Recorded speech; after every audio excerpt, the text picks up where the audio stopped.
Hola, bon dia a tothom. Gràcies per assistir en aquest primer webinar del projecte Life EcoAdapt. Eh, Aquesta sessió serà gravada, val? Per ser compartida amb posterioritat a les webs del projecte.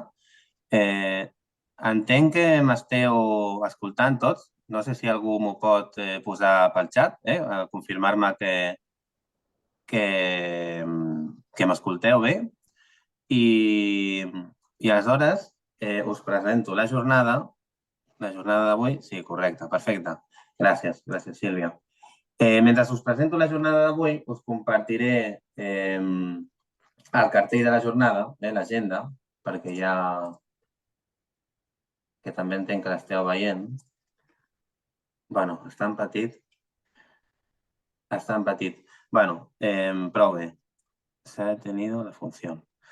Bueno, entenc que esteu veient el cartell, si no jo us el dic de paraula i ja comencem amb el webinar. Val? Albert, Sí, disculpa, no veiem, el que estàs compartint. no Només veieu el cartell? veiem... No, veiem els participants amb càmera tancada i a tu. Val, a veure, li dono a compartir, gràcies per l'avís. Val, ara hauríeu de veure el cartell. Val? Doncs, bueno, anem ràpids per no perdre temps i donar pas als ponents, que és el que heu vingut tots a escoltar. Només que sapigueu que aquest és el primer webinar, però en farem molts més, val? D'altres sectors i també forestals, com avui, però també del sector de la pesca, de turisme, d'agricultura. A part d'això, estem ja finalitzant l'elaboració d'un curs en línia, que estarà disponible al campus d'ampliació virtual de la Cambra de Comerç de Barcelona segurament a inicis de 2025. Us avisarem per els canals propis del projecte, xarxes socials, la web. Al final de la sessió d'avui us ho compartiré tot, com a accedir, com a estar atents. No només aquest curs en línia que ben aviat estarà obert per a tothom i de manera gratuïta, sinó també a les properes sessions, tant tallers com webinars que anirem organitzant. Doncs el dia d'avui el que farem serà parlar analitzar com el canvi climàtic i l'augment de la superfície forestal afecten la disponibilitat de l'aigua i la importància de la gestió forestal per a millorar la resiliència del territori. Contem amb el doctor Lluís Coll, investigador en la Universitat de Lleida, que ens parlarà sobre els impactes del canvi climàtic sobre el paper dels boscos en la regulació del cicle de l'aigua, els recursos forestals i els serveis ecosistèmics. També tindrem a la doctora Maria González, investigadora al Centre de Ciència i Tecnologia Forestal de Catalunya, que ens parlarà sobre les implicacions de la gestió forestal sobre el balanç hídric a escales de conca.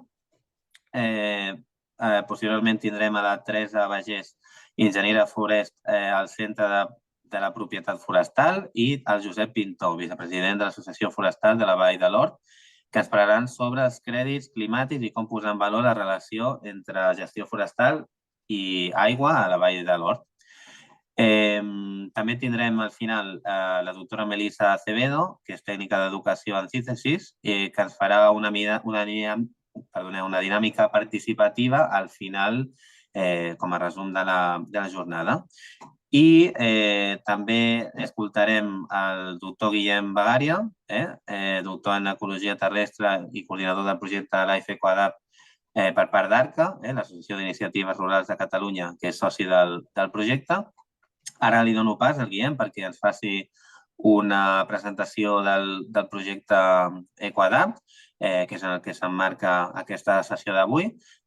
Només abans recordar-vos que si teniu preguntes pels nostres ponents, les podreu adreçar per la secció de preguntes i respostes, i després de cadascuna de les ponències que faran, doncs les llegirem. Si n'hi ha moltes no podrem llegir-les totes, però mirarem de llegir les que el temps ens ho permeti i també al final de la sessió, de la dinàmica que ens farà la Melissa, doncs també tindreu, bueno, també llegirem alguna pregunta que s'hagi quedat pendent de resposta.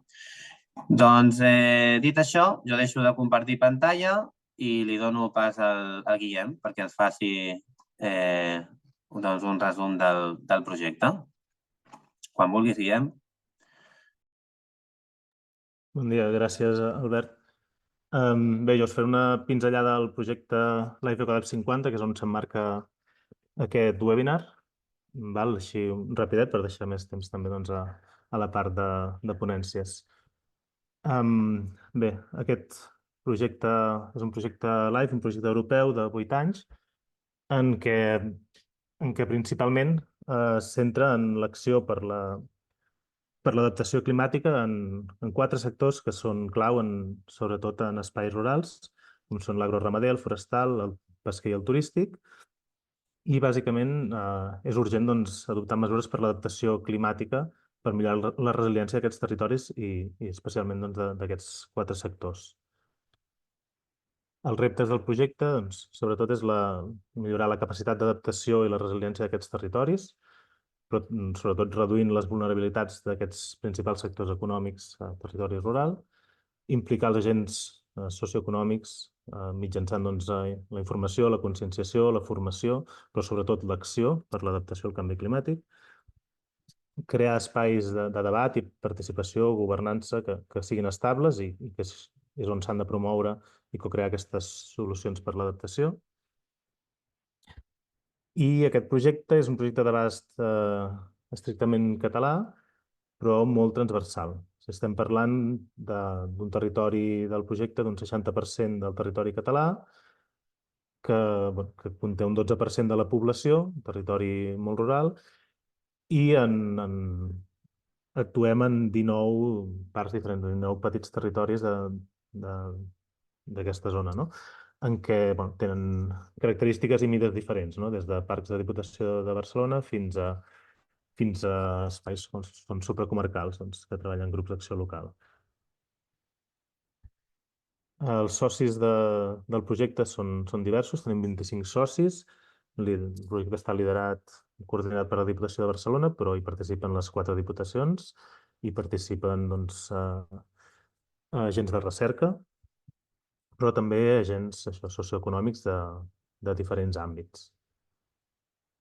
I amb la participació doncs, d'actors territorials en cadascun d'aquests territoris del projecte de diferents sectors que s'han anat identificant. Els eixos d'actuació del projecte bàsicament dividim en 4 eixos. Un és el de generació de coneixement. S'han realitzat uns estudis de vulnerabilitat dels territoris del projecte que han de permetre ser la base per poder definir les accions d'adaptació. A part, doncs, s'han identificat els actors rellevants en cada un d'aquests territoris per l'adaptació d'aquests 4 sectors. S'està treballant en metodologia d'identificació de solucions basades en la natura per promoure-les dintre del mateix projecte com a solucions més òptimes per l'adaptació. També doncs, una part important és identificar finançament extern que pugui contribuir doncs, a multiplicar l'efecte del projecte. I el segon eix, que és un dels principals, és l'impuls d'accions, que es treballaran doncs, amb aquestes estructures de governança en forma de Living Labs, aquests espais on participen doncs, actors de diferents tipologies, no? Des d'administració pública, recerca, sector privat, tercer sector, i que són centrades doncs, aquests Living Labs són centrats doncs, en poder detectar les necessitats del territori i poder doncs, treballar accions d'adaptació, no? I poder-les implementar en aquest territori. També hi haurà una capacitació i formació d'aquests actors. Es farà una replicabilitat, transferabilitat de totes aquestes accions que es vagin portant a terme amb el projecte doncs, cap a altres territoris del projecte, però també més enllà. I també són espais on es buscarà aquests fons complementaris per accions que no s'hagin pogut portar a terme doncs, amb el propi finançament del projecte. Un altre eix doncs, és el seguiment de l'impacte, tant del propi projecte en conjunt com de les accions d'adaptació i la percepció dels territoris pel que fa a l'adaptació climàtica i el propi coneixement del que es fa amb el projecte. I un últim eix doncs, és el de comunicació i difusió de tot el que es vagi fent al projecte, doncs, els materials divulgatius, les jornades, congressos doncs, en què es difongui doncs, tota l'activitat. La part, que és una de les parts troncals, és el procés aquest participatiu, no? En cada territori, amb aquests Living Labs, aquests espais de reflexió, de participació, de debat amb els agents socials i econòmics i les administracions públiques i entitats de recerca. Allà és on s'identifiquen els reptes, no? de cada un d'aquests territoris basats en aquestes diagnosis de vulnerabilitat i també és on es co-creen aquestes solucions, no? Adaptades a les necessitats entre els diferents actors. Es dissenyen aquestes solucions, es prioritzen dintre de cada territori i és el mateix territori, no? Els actors d'aquest territori que decideixen quines accions són més necessàries i més urgents d'implementar amb el propi projecte. I a una escala més gran de tot el territori del projecte, doncs també hi ha una xarxa doncs, que treballa per establir sinergies, no? Entre els diferents territoris. Tot un Living Lab, que diríem, també, però de conjunt de tot el territori del projecte.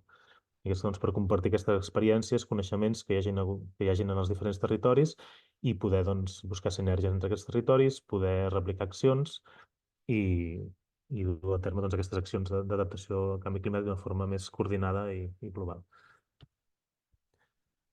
Fins al moment, en aquest projecte ja s'han constituït els Living Labs en aquests territoris, excepte Terres de l'Ebre, que està a punt de constituir-se.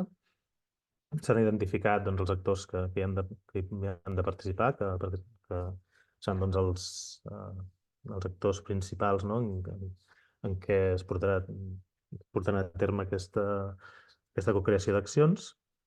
I ara mateix, l'any 2024, doncs, estem ja que en alguns en aquests territoris ja es tenen unes diagnosis de vulnerabilitat per identificar doncs, quins reptes hi ha a cada un d'ells.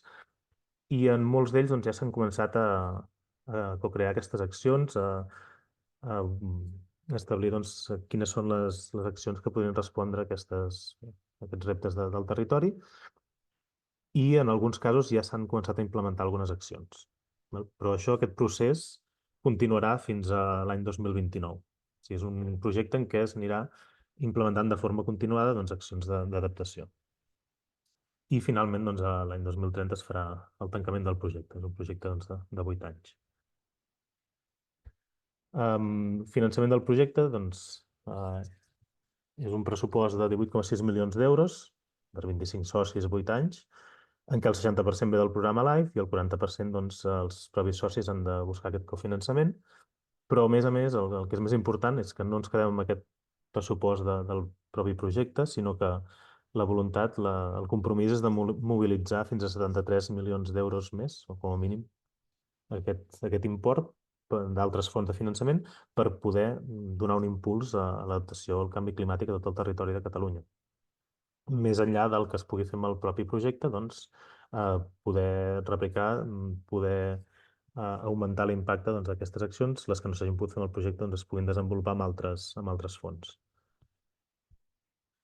Una mica de resultats esperats, doncs, la sensibilització de la població en general, però sobretot dels actors del territori, capacitar també tots aquests actors per l'adaptació climàtica, constituir els Living Labs, que això ja s'ha fet, però implicar aquests actors territorials i empoderar-los per l'acció. A part, com a acció, doncs, es preveuen unes 76 accions demostratives, com a mínim, en aquests territoris, i integrar doncs, tot el que és l'adaptació climàtica en plans i polítiques tant privats com públics, generar llocs de treball i tenir un suport tècnic i financer per dur a terme aquestes accions. A part, doncs, hi ha un compromís de mobilització, de replicació, no? Implementant bones pràctiques, introduint l'adaptació climàtica en els plans locals o comarcals, més del que ja s'està fent, no? I implicar doncs, més territoris de Catalunya en el desenvolupament d'accions per l'adaptació climàtica. I bé, això és tot. Gràcies. Tots aquests, si veieu, són 25 socis del projecte. I bueno, us deixem doncs ara amb la següent part. Gràcies. Moltes gràcies, Guillem. Com veieu, són moltes coses que s'estan fent i es faran al projecte. Això és perquè durarà molts anys, fins a 2029, si no recordo malament, o 2030, oi? Sí, aleshores, bueno, per això tenim moltes activitats per endavant en els propers anys i us he compartit ara pel xat els enllaços de la web i de les xarxes socials, val? Perquè podeu fer seguiment i estar alerta de totes aquestes activitats que ens ha presentat el Guillem. Doncs dit això, ara el que farem serà començar amb la primera ponència d'aquesta jornada, val? Que és la que ens farà el doctor Lluís Coll, de la investigadora de la Universitat de Lleida.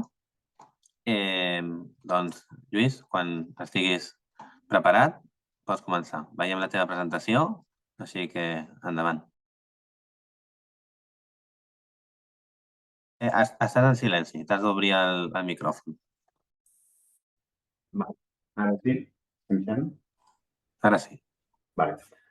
Bueno, doncs que bon dia a tothom i gràcies per convidar-me a aquest webinar, a donar aquesta xerrada.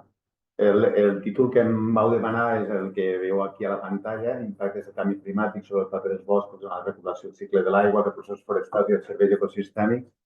Bueno, òbviament, podríem estar parlant molt de tot això, només sobre el cicle de l'aigua o sobre els recursos forestals. Jo he preparat una presentació una mica introductòria i després la Paula o la Maria i suposo doncs, ja entraran una mica més en detall sobre l'acció relativa a l'aigua. Bé, començaré una mica, a veure si puc passar la diapositiva. Passaré una mica ràpid al principi per tot el tema del canvi climàtic. No entrarem ara a parlar sobre evidències que tots ressentim. Aquest és un gràfic que moltes vegades es posa per il·lustrar els efectes del canvi climàtic. Si algú encara dubta de que estem en un context d'escalfament de la superfície de la Terra. Aquí ho represento des que tenim registres de temperatura a finals del segle XIX fins ara. Veieu l'anomalia de la temperatura mitjana anual de la superfície de la Terra. Aquí estem a nivell global respecte a la mitjana del segle XX. I com podeu observar en aquest gràfic, a partir dels anys 80 sempre tenim anys que són més càlids que aquesta mitjana del segle XX, i als anys 50 ja començaven a tenir una mica de variabilitat. I per tant, doncs bé, evidències a nivell de registres que estem en un marc de canvi climàtic i d'escalfament, doncs tenim evidències de sobre aquest fet.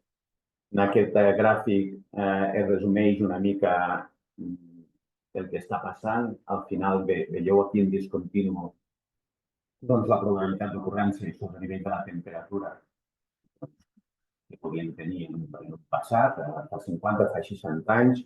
Ara tenim un desplaçament d'aquesta curva cap aquí, cap a la dreta, cap a temperatures més càlides. Per tant, tenim un augment de la mitjana de les temperatures i, sobretot, el que tenim és una major probabilitat d'ocurrència que tinguem situacions d'anys o estius força càlids i fins i tot molt càlids o per sobre del rècord. Cada any, si es pot fer el temps, any més d'agost, més càlid des que ara sempre anem batent rècords. En canvi, és estrany que anem batent rècords a nivell d'anys o d'estacions més fredes que l'habitual. Tots aquests models climàtics els podem baixar a nivell d'escala. Aquí us passo algunes projeccions que vam fer per un article recent per al Solsonès, que hi hem treballat bastant. Aquí teniu algunes simulacions sobre l'increment de les temperatures i de les precipitacions sota diferents escenaris climàtics. Hi ha alguns que són més optimistes, altres que són menys. En tot cas, veieu que en el segle XXI, al Solsonès, una vegada hem baixat a un nivell més local, doncs les projeccions estimen més o menys que la temperatura augmentarà durant el segle XXI, la temperatura mitjana entre 2 i 4 i 5 graus, segons l'escenari. De fet, aquest escenari, l'optimista, diguéssim que és un escenari que ja no s'hi treballa pràcticament perquè ningú pensa que puguin acomplir-se els objectius associats amb aquest escenari tan optimista. Per tant, estem parlant d'augments de temperatura mitjana del Solsonès uns 4 graus, que era al març del segle XXI, i quan veieu l'evolució de la precipitació, doncs veieu que el patró no és tan clar. No és tan clar, sí que sembla que disminueix una mica la precipitació quan projectem les dades climàtiques al futur, però sí que, i tot ho estem veient, observem períodes o durades de períodes secs o de sequera que són més grans, precipitacions una mica més irregulars, però sobre el total de la precipitació el patró no és tan clar. En qualsevol cas, suposant que la precipitació es mantingués, l'augment de la temperatura, i ara ja pensant en els boscos, el que provoca és un augment de la demanda evaporativa i al final un augment de la transpiració dels arbres. Aquest és un treball també fet a nivell global, a nivell de tot el món, que es va publicar ja fa alguns anys en una revista molt bona i al final el que mostrava és que a nivell de la transpiració dels arbres teníem un augment que venia associat bàsicament per això, perquè la precipitació es manté, però les temperatures augmenten. Anant una mica al tema d'aquest webinar, l'increment d'aquesta transpiració, d'aquesta demanda evaporativa, al final actua sobre el que anomenem aigua verda. No entraré gaire en tot això perquè la Paula després en parlarà.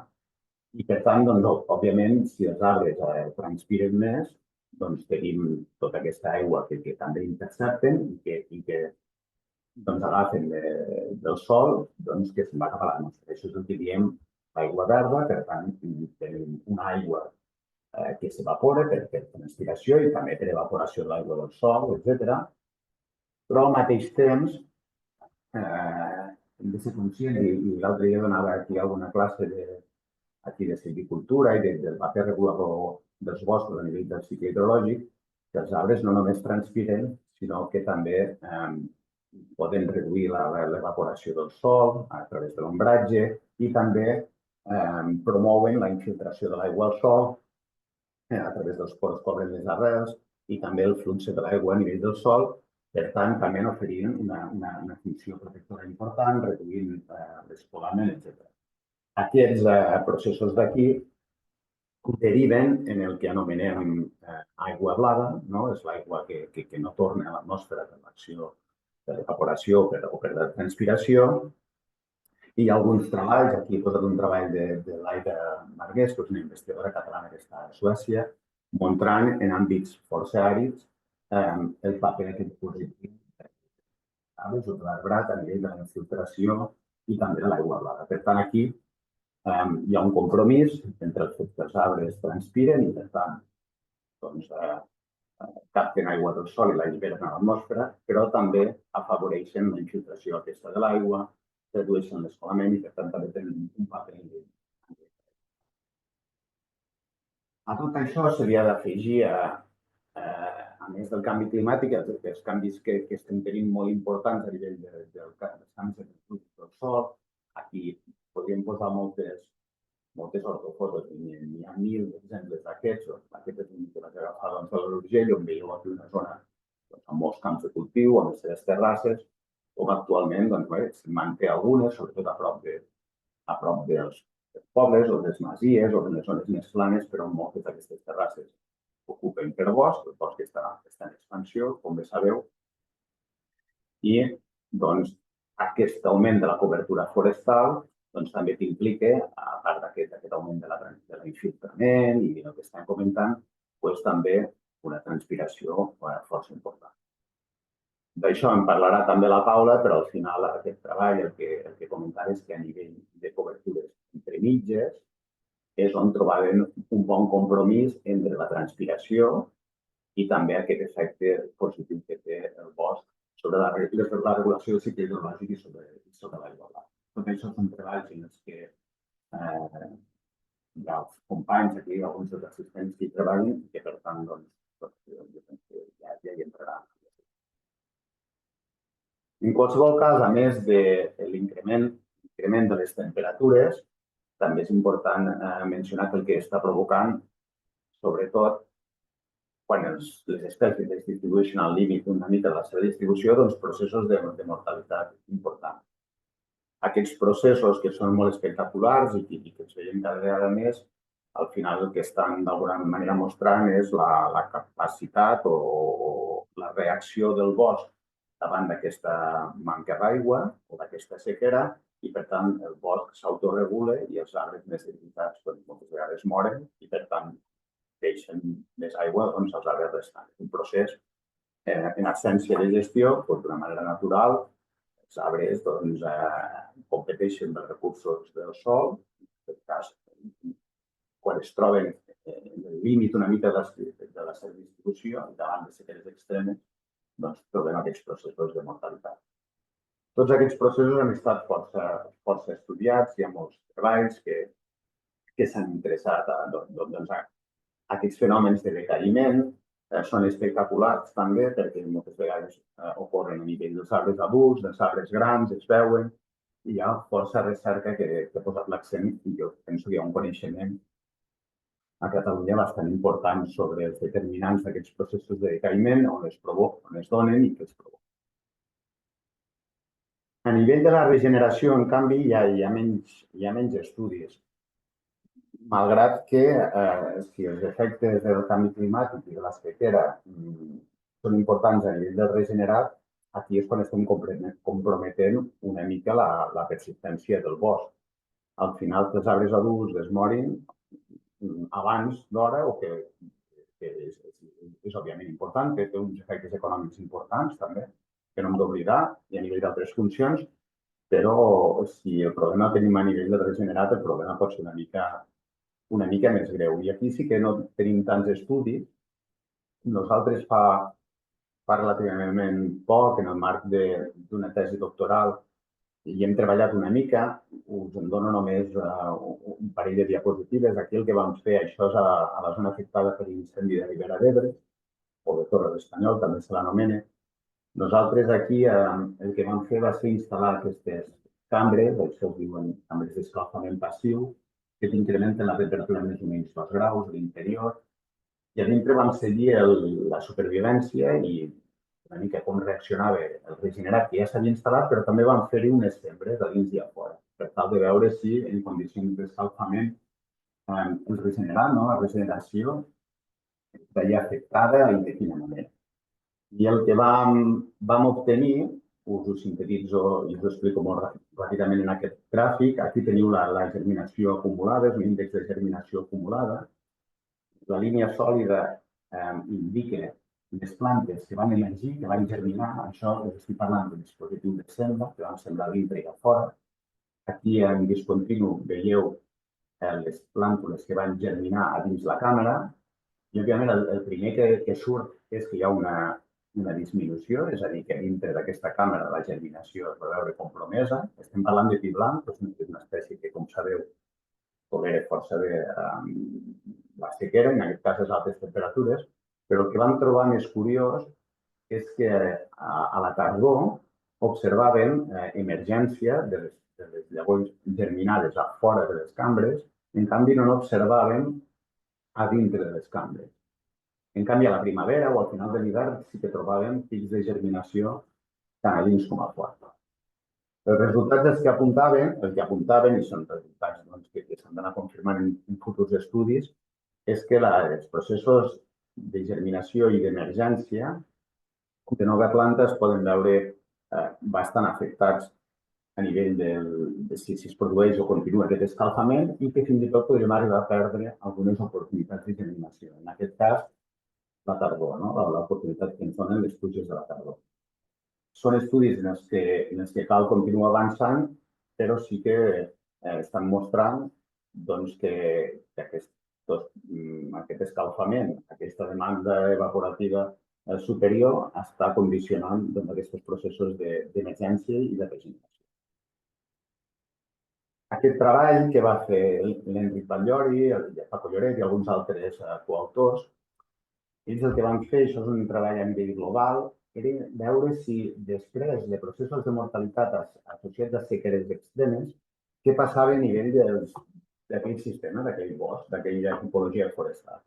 I el que van observar, resultats bastant interessants, també a nivell global, que gairebé un terç dels boscos en els quals hi havia processos de mortalitat associats a sequeres transicionaven cap a formacions de matollar. Un altre terç transicionaven o evolucionaven cap a formacions dominades per una altra espècie arbòria i més o menys un 20%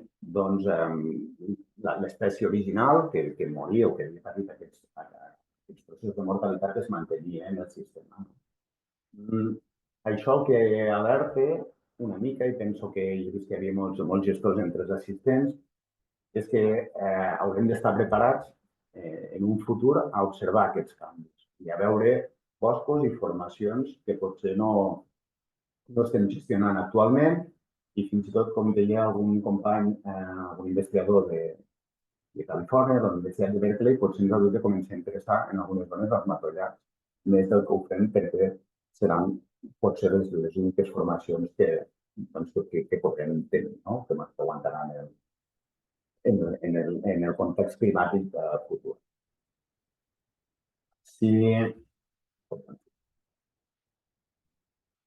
A més de la sequera, l'escalfament també ens condiciona el règim de pertorbacions. Tot això jo penso que és bastant conegut. No només les pertorbacions de tipus abiòtic, incendis i ventades extremes, com hem tingut en els darrers anys, però també en condicionen les pertorbacions de tipus biòtic, amb alguns patògens.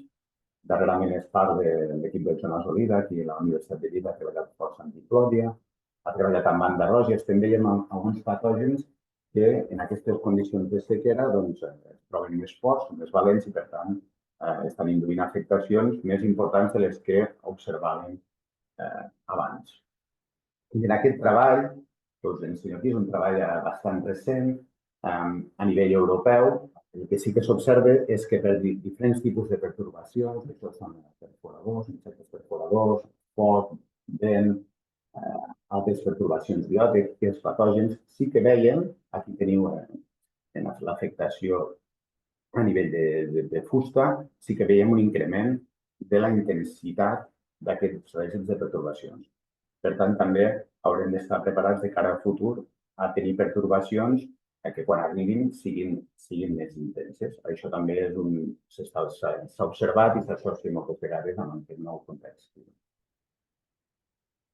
La bona notícia és que la gestió forestal, això ho fem amb models, fem diverses simulacions, però hem pogut veure que és una eina que pot arribar a reduir la vulnerabilitat dels boscos davant d'aquestes pertorbacions.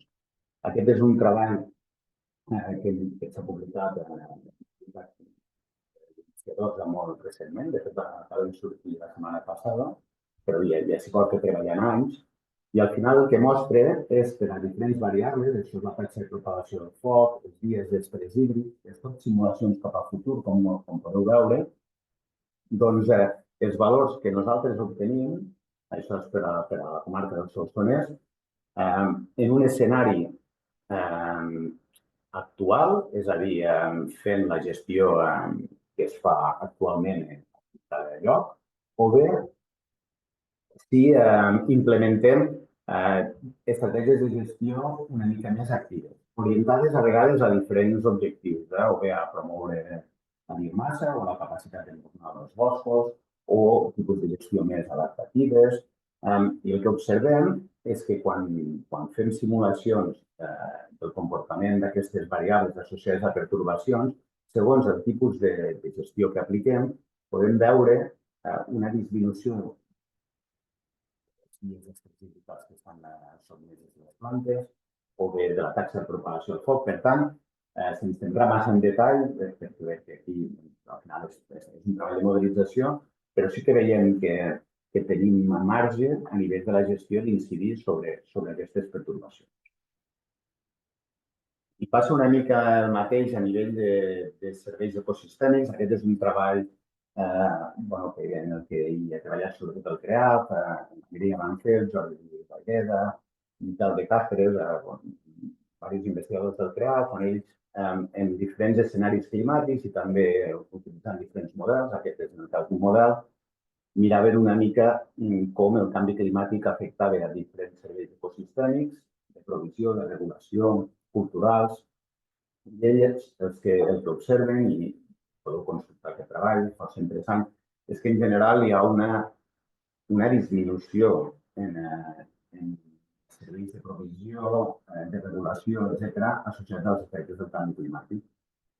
No tots són igual de sensibles. A més, heu de tenir en compte, com dèiem, que la superfície forestal està creixent. Cada vegada tenim més bosc, ara potser s'ha ralentitzat una mica, però en general, i tampoc és massa sorprenent, tenim impactes més aviat negatius del canvi climàtic. Aquí tenim un escenari climàtic moderat i aquí un escenari climàtic una mica més sever. Aquí es consideren no canvi climàtic i els models sí que et mostren en general una disminució en la provisió de serveis ecosistèmics. I una altra vegada, i amb això sí que acabo, sí que podem veure, també una altra vegada, a través de models, que a través d'una gestió orientada, en aquest cas és un exemple, el foment de la biomassa, perquè és un dels escenaris que vam tractar per la comarca del Solsonès, i que podíem arribar, per exemple, això és la quantitat de fusta, això és l'aigua blava generada, sí que podíem incrementar alguns serveis ecosistèmics, si bé havíem de tenir en compte que n'hi havia d'altres que es podien veure afectats. A l'hora de gestionar els boscos es fa difícil moltes vegades que tots els serveis ecosistèmics es vegin beneficiats, en aquest cas, de la mateixa manera. Però el missatge, sense entrar més en el detall, és que la gestió forestal també pot modular els efectes del canvi climàtic sobre la reducció del CO2. I així una mica en conclusió del que us he comentat, la primera conclusió està relacionada sobre aquest paper dels boscos sobre el cicle de l'aigua. Posen moltes vegades l'accent en el paper que tenen a nivell de que adquireixen aigua a través dels fenòmens de transpiració, però tinguem en compte també el seu paper com a reguladors del règim i també fins i tot a nivell de l'aigua blava. Parlar-vos també d'aquesta intensificació del règim de pertorbacions en el qual ens trobem i en el qual s'haurà de fer front des de la gestió forestal en el futur, sí o sí. Aquesta disminució que molts models, com els que us he comentat, que estan desenvolupant, en aquest cas el CREAF, mostren de com el canvi climàtic ens està fent impacte notable sobre els serveis, però aquests altres treballs també de modelització de com podem, a través de la gestió, modular, i això ens ho mostren els resultats de treballs científics, com podem modular aquest impacte. I això és tot el que us volia contar. Si després teniu preguntes, doncs estaré content de respondre. Moltes gràcies, Lluís. De fet, si acaba d'arribar una pregunta, et demanaria una resposta breu per mirar de deixar temps a la resta de ponents, però la pregunta que t'adreça el Matías Brumer és, et dona les gràcies per la presentació i et diu, volia preguntar com la reducció dels riscs de pertorbacions es relacionen amb la intensitat de gestió i si hi ha diferències importants segons tipologies forestals i la seva distribució.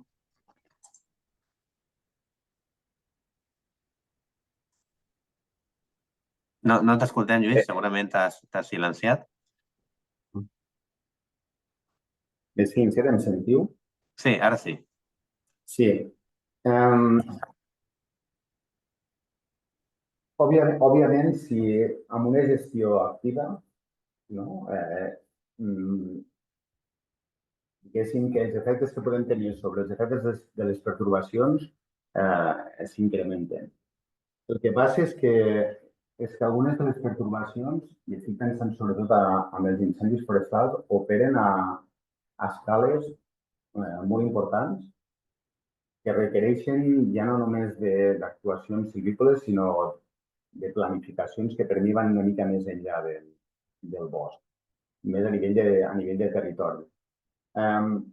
També, el que passa és que això és una pregunta molt àmplia i això seria més objecte de debat, però els recursos són limitats i, per tant, jo penso que hi ha d'haver un treball de planificació previ molt important, perquè només amb la gestió no podrem ser capaços de modular o d'aturar tots aquests efectes del canvi climàtic. Per tant, hi ha d'haver un treball de planificació molt important, sobretot de priorització de zones en les que treballar.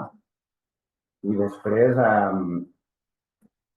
i això és una cosa que es va comentant, però les pertorbacions naturals d'alguna manera t'estan també preparant el teu sistema de cara al futur. I això és una cosa que, malauradament, suposo que s'haurà d'acceptar. Molt bé, doncs moltes gràcies, Lluís. I ara donem pas a la doctora Maria González, que és investigadora al Centre de Ciència i Tecnologia Forestal de Catalunya, i ens parlarà sobre les implicacions de la gestió forestal sobre el balanç hídric a escales de conca. Maria, si estàs disponible, pots començar. Sí. Sí, hola. Bueno, en primer lloc, moltes gràcies per convidar-me. Espero que l'internet aguante, estic quasi en Zàmbia i a vegades em va la llum i no. Però bueno, si per lo que siga falla, la meva companya Paula està també així i continuaria ella, o sigui que no hi ha problema. Es veu la pantalla? Es veu la presentació? Sí, la veiem bé. Gràcies. Vale, molt bé, gràcies. Bueno, doncs nosaltres anem a parlar d'implicacions de la gestió forestal sobre el balanç hídric. Retomant una mica, anem a anar una mica més en més profunditat en part del que Lluís ens acaba de comentar. Primer anem a fer una mica de marc conceptual, què diu la ciència i sobretot que tot el món tinga clar què és la ecodrologia i els principals fluxos que podem trobar. Després una mica de context actual i com estem fent front nosaltres al tema de la sequera i la relació entre el bosc i l'aigua, sobretot a Catalunya. Primer, una mica de context, la ecodrologia, igual em passa al castellà, ho sento, igual voy y vengo al castellano y al catalán. La ecodrologia al final és la ciència que considera la interacció de l'ecosistema en l'aigua. Fins fa, en termes de ciència, relativament poc, els fluxos de l'aigua, el cicle de l'aigua només s'analitzava des del punt de vista blau, des del punt de vista de l'aigua, és a dir, la vegetació no jugava un paper molt important, era només un element o bé de fricció o bé de consum d'aigua, però amb una dinàmica una mica simplificada. I ve la ecodrologia a aportar aquesta visió que la hidrologia té un efecte sobre la vegetació i la vegetació té un efecte també directe sobre la hidrologia. Una no és sense l'altra, és com si uno tiene una maceta en casa y la hidrología solo sería el agua que proviene del grifo y yo la riego y ver si la tengo en el salón, si me va a manchar el suelo o no me van a manchar el suelo por la percolación. Si me fijo solamente en la parte forestal o en la parte eco, sería, si la riego, mi planta crece o no mi planta crece. Y cuando lo junto todo, necesito saber de dónde viene el agua, cuánta agua le pongo, cómo reacciona la planta con el agua y esa reacción qué significa para el agua de vuelta. Entonces, ¿por qué para nosotros es esto tan importante?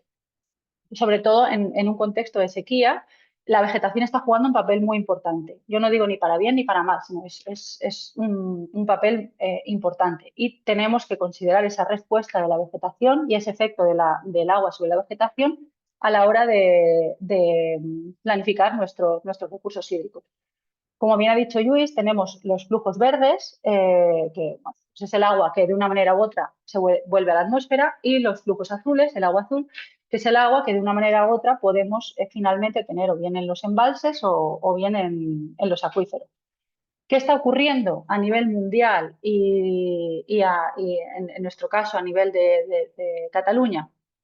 La evapotranspiración, es decir, ese flujo verde es alrededor de un 70% a nivel global. Es decir, si solo consideramos el agua azul, nos estamos perdiendo gran parte del proceso, y aunque desde la hidrología sí se incluía el flujo de evapotranspiración, desde luego, pero no se le atribuía una dinámica temporal y un detalle como el que nosotros pensamos que se merece, sobre todo en zonas donde la escasez de agua puede ser un problema.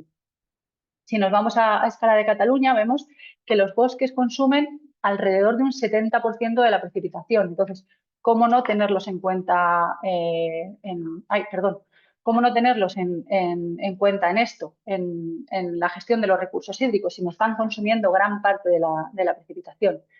Este consumo, desde luego, a nivel global varía entre especies, climatología, tipos de suelo, es muy variable y entonces exige un estudio muy detallado para el que quizás hasta hace relativamente poco no estábamos preparados, pero ahora ya lo estamos. Entonces, nuestro planteamiento, un poco al hilo, o totalmente al hilo de lo que ha comentado el Lluís, nosotros tenemos un bosque y ese bosque tiene un consumo de agua. Y sabemos que manejando la densidad y las especies, o sea, lo que nosotros conocemos como estructura biofísica del bosque, podemos modular esos flujos de agua. Si tenemos un bosque muy denso, ¿por qué puede ser un bosque muy denso? Un bosque puede ser muy denso simplemente porque no se ha tocado en muchísimo tiempo, ha ido creciendo y todavía no ha pasado el tiempo necesario para que la naturaleza lo lleve a su densidad óptima. Esto muchas veces es controvertido y es porque a veces nos empeñamos en mirar la evolución del bosque desde un lapso temporal que no concuerda para nada con la realidad del bosque. No podemos ni mucho menos comparar nuestra capacidad de análisis temporal habitual con la de un bosque, ¿no? Nosotros empezamos a darnos cuenta de esto como pronto, cuando tenemos 20, 25 años, ya nos quedan pocos años, ¿no? Comparado con un bosque, los árboles viven muchos más años. Entonces, si queremos modular esos flujos hidrológicos ahora, nuestro planteamiento es que tenemos que acercarnos un poco a lo que la naturaleza haría de aquí 100 años, 120 años, o depende del bosque. ¿Y eso qué es? Eso es trabajar con la densidad y con el conjunto de especies que se encuentran en el bosque. ¿Por qué?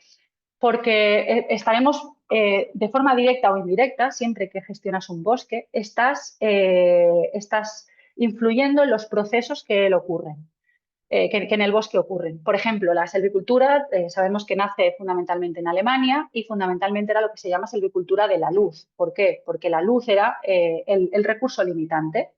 Uno siempre mira cuál es el recurso limitante y entonces vamos a generar masas, vamos a generar estructuras que no carezcan de ese recurso limitante. Bueno, ¿qué ocurre? Que ahora nos vamos al Mediterráneo y luz precisamente no nos falta. Nuestro recurso limitante es el agua. Nuestro recurso limitante es la cantidad de agua que va a llegar al suelo y la cantidad de agua que puede transpirar, que puede consumir esa vegetación. Entonces, aquí el concepto de gestión forestal no cambia, simplemente cambia un poco qué es lo que pongo en el medio. Paso de poner la fotosíntesis en el medio a poner el agua. Manejando la densidad, es decir, reduciendo o aumentando la densidad, voy a cambiar esa transpiración. Si cambio la transpiración, automáticamente, es una reacción en cadena, ¿no? Como un efecto dominó. Automáticamente cambia la cantidad de agua que puede llegar al acuífero, la cantidad de agua que puede escurrir, es decir, cambia el agua azul. Luego, además, hay, como se dice en inglés, side benefits, ¿no?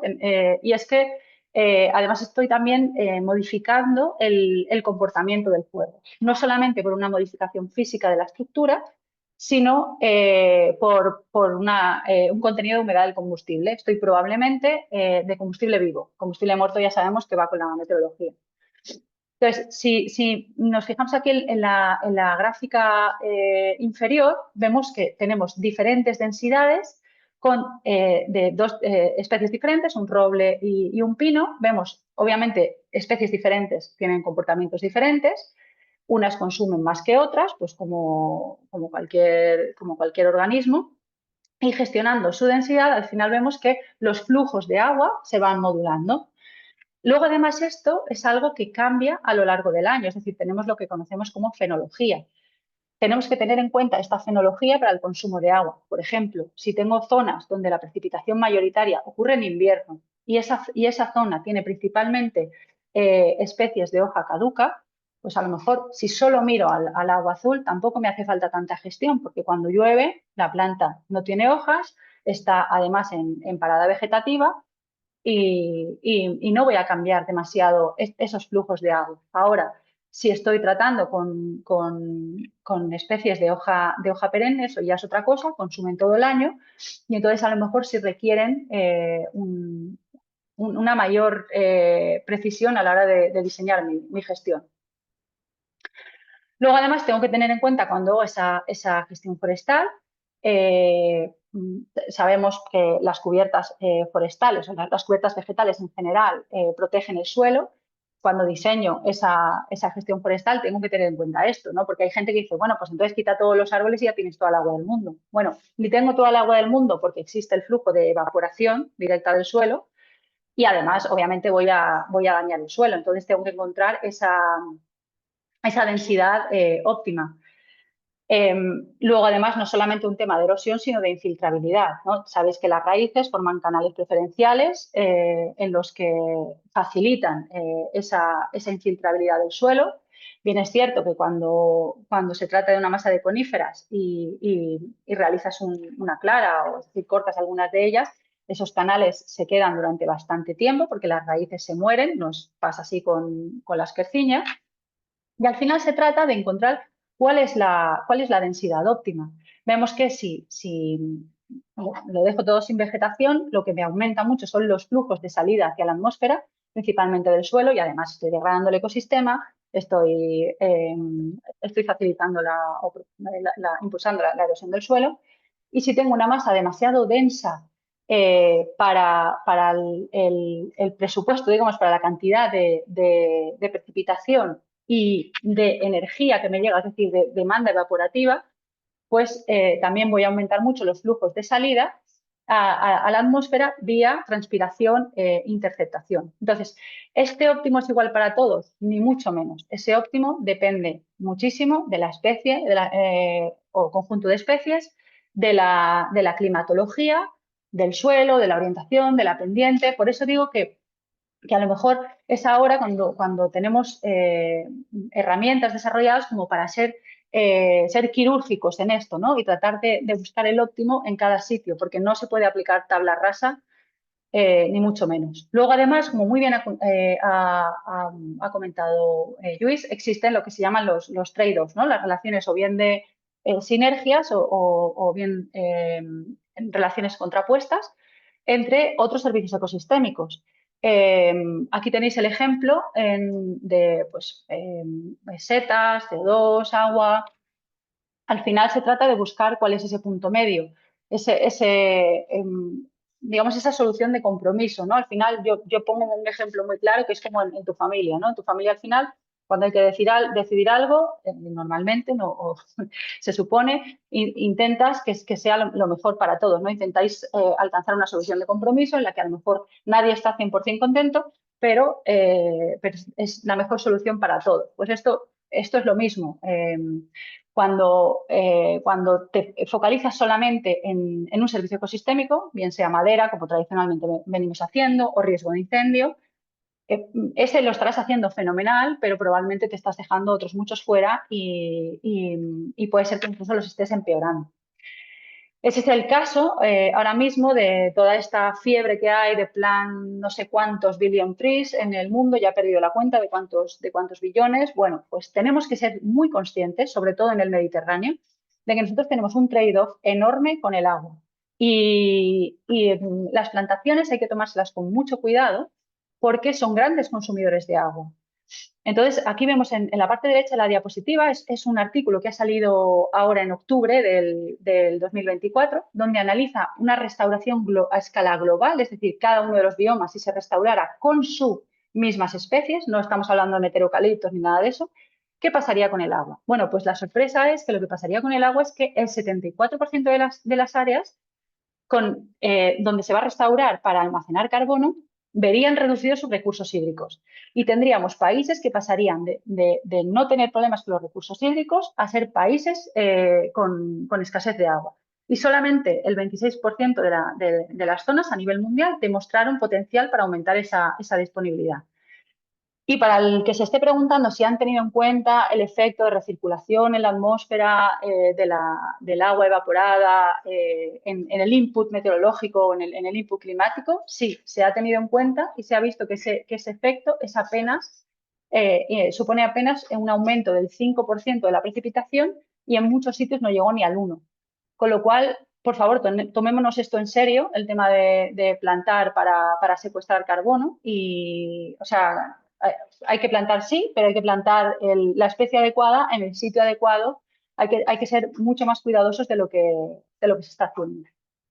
Bueno, como contexto actual, sobre todo en Cataluña, ¿qué es lo que tenemos? Bueno, cambio climático, ya lo ha explicado Lluís, yo no voy a entrar más ahí, pero ¿qué es cuál es el resultado para nosotros, el resultado tangible? El resultado tangible es que los caudales en cuencas de cabecera han disminuido entre un 5 y un 10% en las últimas décadas. ¿Podemos achacar todo eso al cambio climático? No. Se han hecho estudios al respecto y todo eso no se le puede achacar al cambio climático. Es la densificación de los bosques. ¿Por qué se han densificado los bosques? Seguramente esto es un discurso que todo el mundo lo tiene ya muy claro. Se ha abandonado la agricultura, se han abandonado las zonas rurales, no se ha gestionado el bosque y simplemente obviamente ha crecido, no tiene ningún impedimento, pues crece y consume agua. ¿Secuestra carbono? Sí, pero consume agua, porque hay un mensaje que tenemos que tener muy claro y es que el secuestro de carbono necesita agua. Un árbol para hacer la fotosíntesis necesita agua para secuestrar carbono. Bien, hemos visto que tenemos un incremento de la superficie forestal de un 10% y subiendo, porque yo no he visto los datos del último inventario forestal nacional, y una densificación del 24%. El 70% de la superficie forestal no ha tenido actividad forestal durante al menos los últimos 50 años, o por lo menos no actividad forestal significativa. Entonces, masas densas, consumo más agua por intercepción, por transpiración, bueno, pues tengo menos agua en los ríos. ¿Es algo con lo que puedo vivir? Bueno, yo no estoy diciendo que sea bueno ni malo, estoy diciendo que esta es la situación que tenemos. ¿Cómo le hacemos nosotros frente a esto? ¿Cómo tratamos de atajarlo desde el CTPC? Bueno, pues lo primero, tenemos un proyecto a nivel de país, a nivel de Cataluña, donde estamos tratando de analizar esa relación que ha comentado antes Lluís, de agua azul, agua verde, y cómo la podemos modular mediante la gestión forestal a nivel de país. ¿Qué efecto tendría eso sobre las cuencas? ¿Qué efecto tendría eso sobre los tramos de río? Que muchas veces nos olvidamos de eso, ¿no? Los que trabajamos en el bosque, como yo, los hidrólogos forestales, nos quedamos en esa parte de la cuenca del bosque y como mucho cuantificamos, ¿no? ¿Cuánto llegaría a la presa? Sí, pero en el camino a la presa o al embalse o en el camino al acuífero me da igual. Hay muchas cosas por en medio. Hay un ecosistema ripario. ¿Qué efectos tiene eso sobre el ecosistema ripario? Estoy ayudándolo. Hemos hablado antes de los trade-offs. Pues también incluyamos, por favor, también aquí los efectos que pueda tener sobre el lecho en ese análisis de trade-offs. Y luego, además, por supuesto, no me puedo dejar fuera la gobernanza, ¿no? La tenencia de las tierras, las necesidades de los propietarios, las necesidades de los gobiernos. Entonces, tratamos de meter todo esto en una caja a la que hemos llamado herramienta de soporte a la decisión, para facilitar un poco la toma de decisiones en este sentido. ¿Cómo hacemos eso? ¿Cómo hacemos ese cálculo? Nosotros nos basamos fundamentalmente en modelos mecanísticos o modelos basados en procesos. Son modelos que se centran en cada uno de esos procesos que están ocurriendo en los bosques, la transpiración, la evaporación del suelo, la fijación del carbono, la fotosíntesis, el crecimiento de la raíz, en fin, todo lo que podemos contemplar. ¿Por qué? Porque solamente contemplando el conjunto de forma detallada es cuando puedes diseñar un esquema de gestión forestal que trabaje con más de un objetivo a la vez de forma precisa. Entonces, estamos incluyendo aquí en el análisis tanto procesos hidrológicos como fisiológicos o ecofisiológicos de forma acoplada, los calculamos a la vez. Es decir, no cogemos un modelo hidrológico, lo corremos y luego cogemos un modelo de planta. Esto se tiene que hacer a la vez, si no se añade incertidumbre y además te pierdes procesos. Necesitamos que esos modelos además representen mortalidad, sobre todo por perturbaciones, como puede ser la sequía, reclutamiento y gestión forestal, ¿no? Nosotros nos centramos en Medfate o Medfate Land, también utilizamos otros en función del caso de estudio. A escala de Cataluña, como tenemos el inventario forestal nacional, podemos utilizar Medfate, pero luego cuando te vas, yo estoy aquí en Zambia, aquí no lo puedes utilizar y necesitas utilizar otro tipo de modelos. Pero siempre teniendo en cuenta que quiero perderme la menor información de los procesos posible, porque es la que me ayuda a diseñar mi gestión forestal, mi restauración. En este caso, el proceso al que tengo que atender se engloba alrededor del agua, pero si yo ahora me voy a Finlandia, pues el proceso a lo mejor se engloba más alrededor de la luz y el modelo puede ser el mismo perfectamente. Por eso nos gustan este tipo de herramientas. Con esto hemos calculado, por ejemplo, como veis aquí, el agua azul en Cataluña y el agua verde, el agua que consume la superficie forestal, no la agrícola, solamente la superficie forestal. Y a partir de aquí trabajamos a ver cómo podemos modular eso de forma individual, o sea, de forma colectiva y de forma individual por cuenca, ¿no? Y pues bueno, vemos que no en todos sitios funciona, ¿no? Por eso hemos dicho que depende mucho de la especie, del suelo y del clima, fundamentalmente, bueno, y de la estructura, ¿no? De la edad, de la estructura que te encuentres en el bosque. Vemos que hay zonas, por ejemplo, como Aiguadora, donde sí observamos un cambio positivo una vez aplicamos gestión forestal, pero luego te vas a Siurana y esto ya no es así. ¿Por qué no es así? Pues porque estamos en una zona un poco más límite, estamos en una zona con una precipitación menor y por mucho que hagas gestión forestal, es como pedirle peras al olmo, ya no vas a incrementar el agua, es que no hay más, no hay de dónde sacar. Lo que sí puedes hacer es mejorar la salud del bosque. Lo que sí puedes hacer es preparar al bosque para cuando venga un incendio. Pero probablemente ahí sacar más agua pues va a ser muy complicado. Luego, además, como he comentado, miramos los efectos del ecosistema de la gestión, disculpad, sobre el sistema fluvial.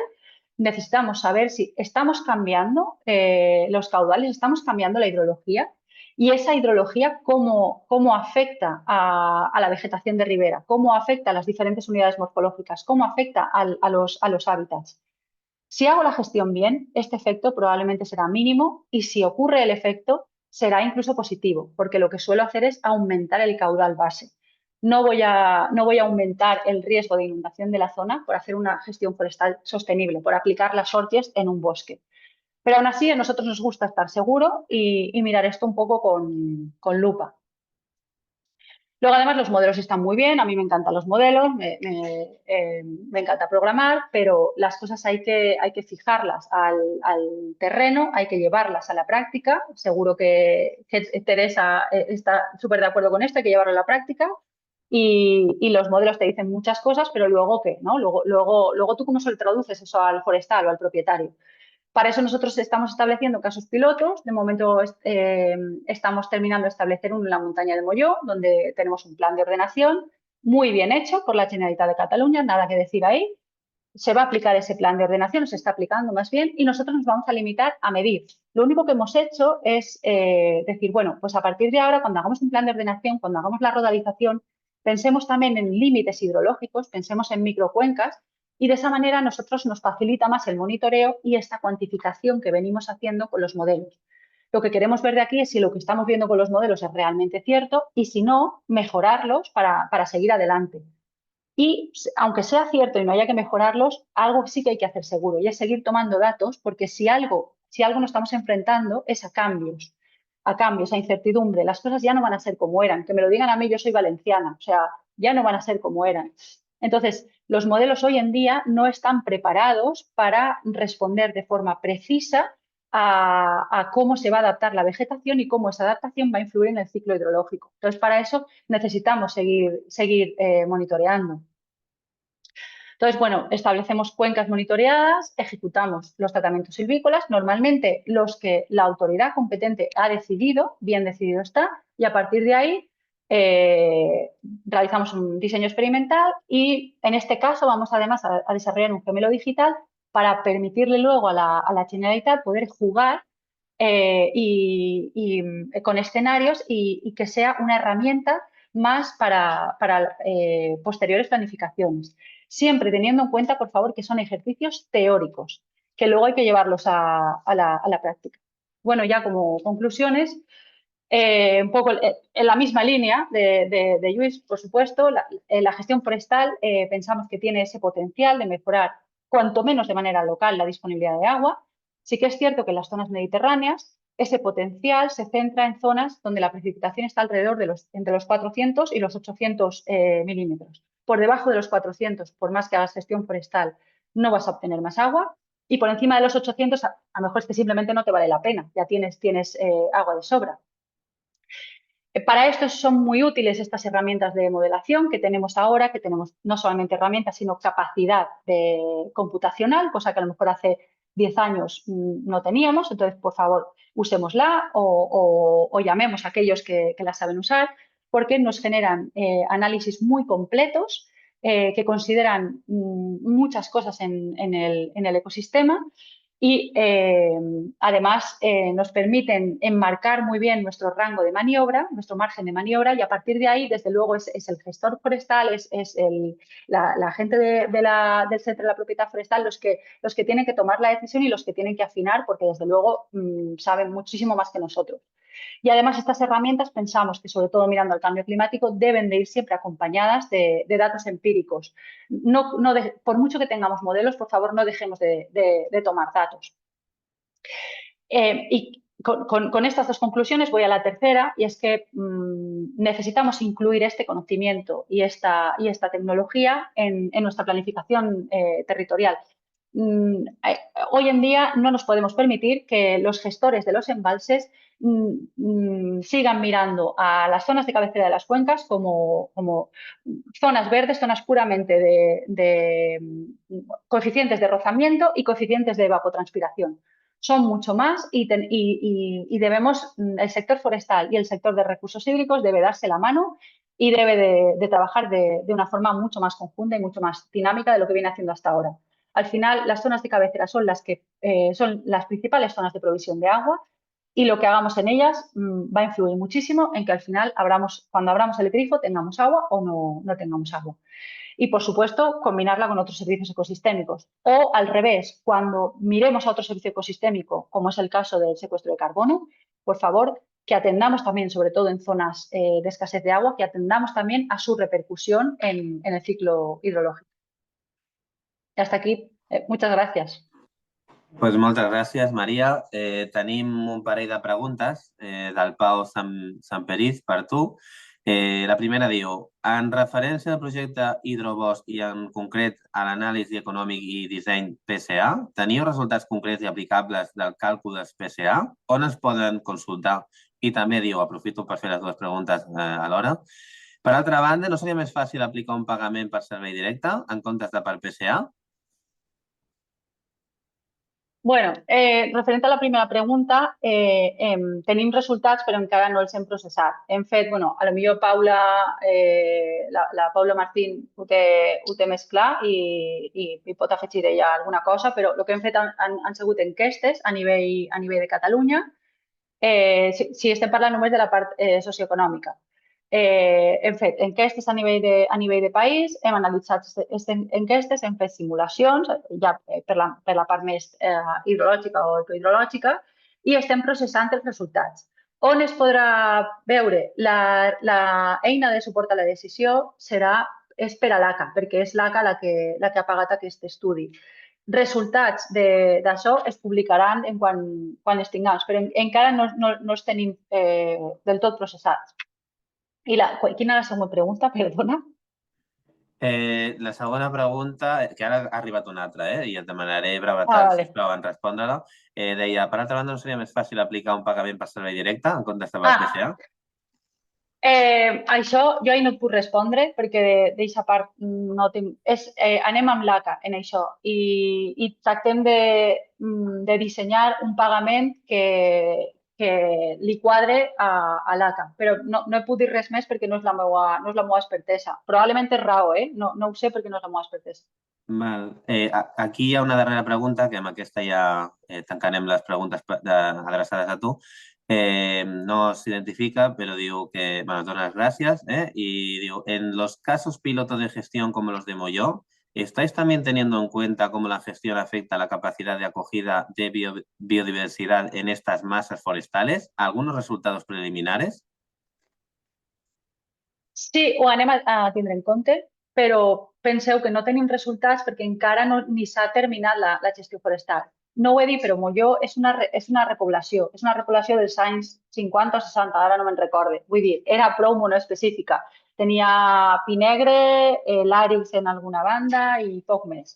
Aleshores, sí, anem a tindre en compte el tema de la biodiversitat, però és que encara no s'ha acabat d'aplicar la gestió. Estan tallant, perquè ens entenguem, estan tallant encara i fins que no acaben de tallar, nosaltres l'únic que estem fent és ficar els sensors i demés, però encara no podem entrar a mesurar. Però sí, ho tindrem en compte, des de luego.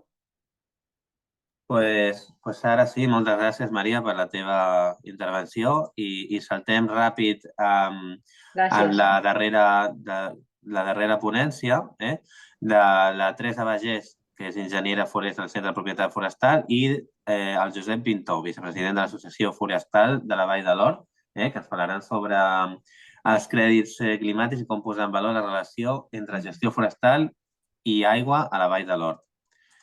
Doncs, quan pugueu. Sí, intento, a veure, compartir. I em dieu si es veu? Sí que es veu. Endavant. Vale, d'acord, doncs moltes gràcies per convidar-nos. Jo el que explicaré potser respon una mica també a aquestes darreres preguntes que s'han fet a la presentadora anterior. I jo, faig la presentació inicial. Soc la Teresa Bagés, treballo al Centre de Propietat Forestal, que és l'administració forestal pels petits propietaris privats, i en Josep Pintó, que és el vicepresident de l'Associació Forestal, farà un comentari al final sobre com veuen ells tots aquests temes. No? Hem col·laborat durant molts anys amb ells i doncs donarà la seva visió. Jo us explicaré com aquest nou sistema que és dels crèdits climàtics, que funciona des de fa un any a Catalunya, com enfoquem des d'aquest nou sistema el tema de la gestió forestal i l'aigua, com ajuden a posar en valor aquesta relació. A veure si puc passar... Ui, perdoneu. Ara.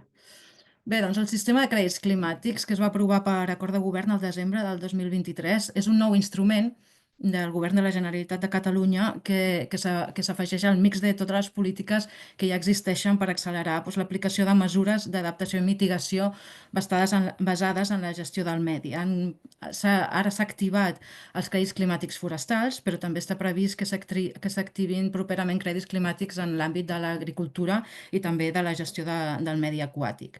Aquest sistema de crèdits està inspirat en els mercats voluntaris de carboni, però s'ha adaptat a la nostra realitat i s'ha dissenyat per reduir els riscos d'aquests mercats. Suposo que tots heu sentit el funcionament d'aquest tipus de mercats, la necessitat que els projectes tinguin una integritat al darrere, que siguin robustos per evitar tots els riscos que poden suposar aquests sistemes i greenwashing i altres. Llavors hem intentat en el propi disseny del sistema reduir al màxim aquests riscos i els hem considerat que era una oportunitat perquè faciliten el flux de diner privat cap al finançament de projectes de gestió i restauració. Vol dir això que això ha de disminuir el diner públic? No, al contrari, sinó que és una peça més que ajuda a la governança de la gestió dels sistemes naturals. No sé. Com deia, s'ha iniciat amb l'aplicació del sistema de crèdits climàtics forestals.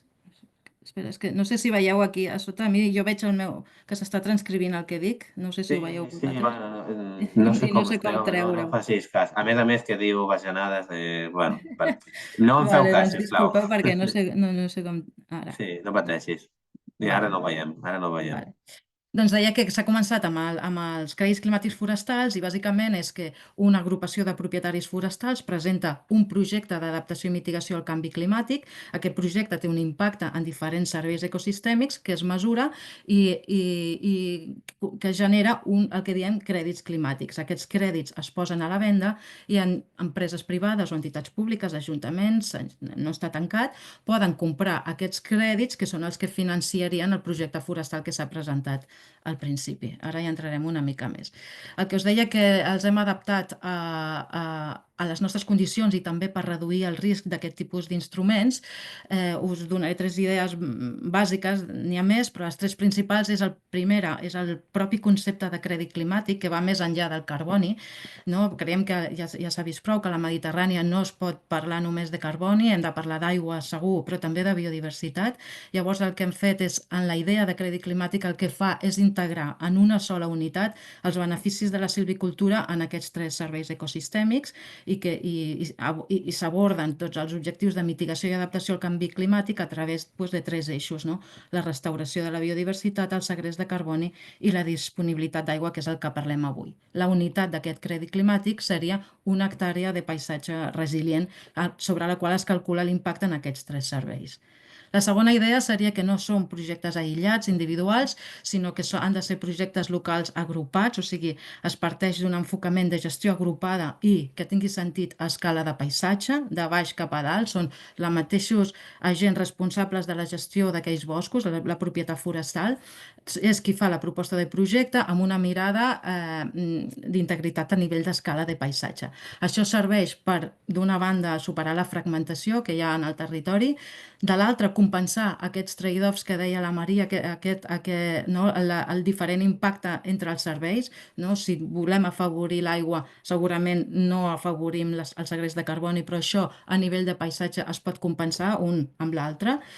I també enfortir la resiliència social, no? Tenir agrupacions, tenir gent treballant conjuntament, xarxes a nivell de territori que es coneguin, que puguin dinamitzades, doncs qualsevol és millor, no? De cara a si venen noves pertorbacions, el que sigui, no? Pues enfortir aquesta resiliència.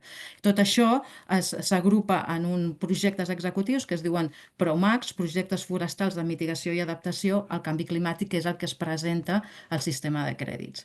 I finalment, també s'ha parlat que a Catalunya en concret i en general a la Mediterrània, més enllà de les plantacions, que és el que normalment financien aquests sistemes, el que cal fer és posar èmfasi en la gestió dels boscos.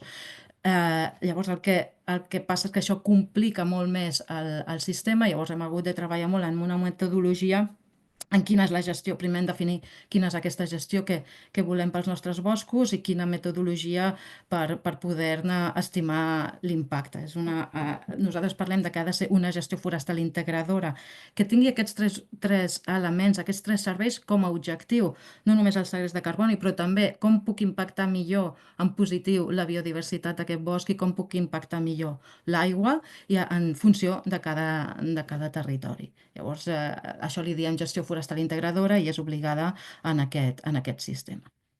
El funcionament és que l'entitat promotora del projecte, aquest executiu, el PROMAC, el presenta, el redacta conjuntament amb diferents actors del territori, el redacten, el presenten al sistema i l'administració qui fa el paper de regular i de certificar que aquest projecte té sentit i que l'impacte que s'ha estimat és correcte amb les eines que tenim fins ara.